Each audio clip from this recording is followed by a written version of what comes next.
No matter how much you love your sport and think that, oh, it's just going to go on forever, sports will one day end. That chapter of your life will complete, and there's not a lot of resources to help athletes get ready for that.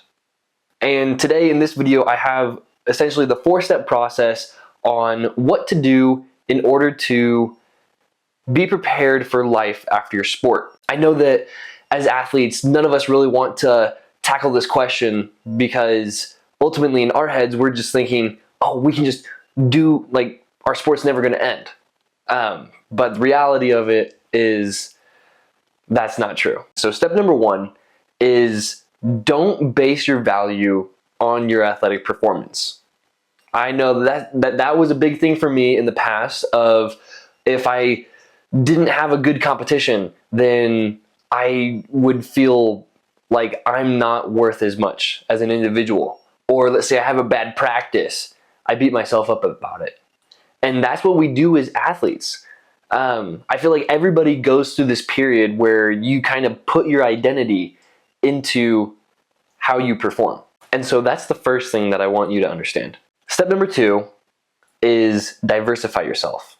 And by that, I mean try other things. Find out your interests and find what passions you have outside of just your sport, because it's a lot easier to figure it out while you're doing your sport also. That way you already know what you're gonna fall back to, instead of you get done with your sport and then all of a sudden you're going crazy and you're bouncing around to all these different things.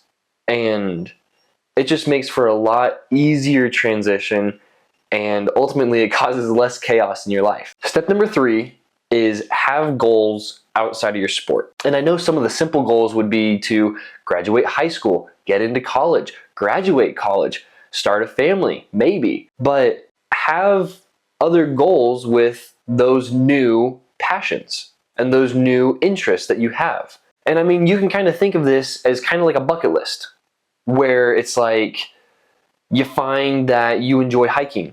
Okay, pick some of the coolest spots to go hiking. It would challenge you to achieve those things, but ultimately that's kind of the point, because these interests, these goals all coincide to step number 4. Step number 4 is finding this new outlet that you've been searching for in this new community. So in your sport, you always have training, competition, kind of like this big lead up, and you're surrounded by your teammates, your coaches, your peers, other people, and then you all come together in these culminating experiences. That's kind of like what we're trying to figure out, just in different hobbies.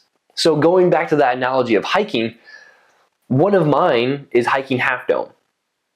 And so from the research I've done, that is a very challenging hike. I mean, that's like an all-day thing.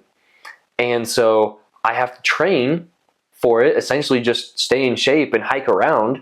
But also this gets me put into these different community circles of other hikers, other people who have that on their bucket list. And you can kind of view that as like, that's almost like a team dynamic, because it's one thing to find this new outlet, but it's a whole nother thing to go from doing team sports and having teammates and doing all this other stuff with a whole bunch of other people to just doing it by yourself. I mean, nobody wants to just do things by themselves. And so with this new outlet, a big thing is finding community.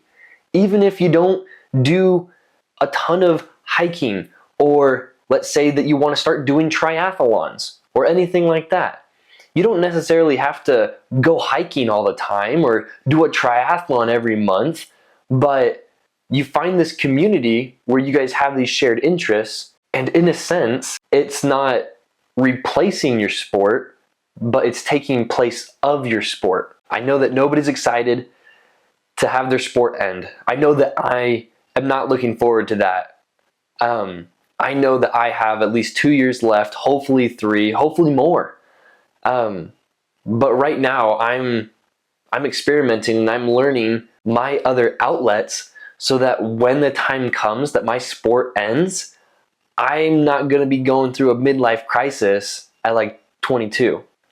So I hope that you guys follow this framework, and I hope that it helps you guys out. But as always, thank you guys for showing up, and thank you guys for watching, and I'll see you guys in the next episode.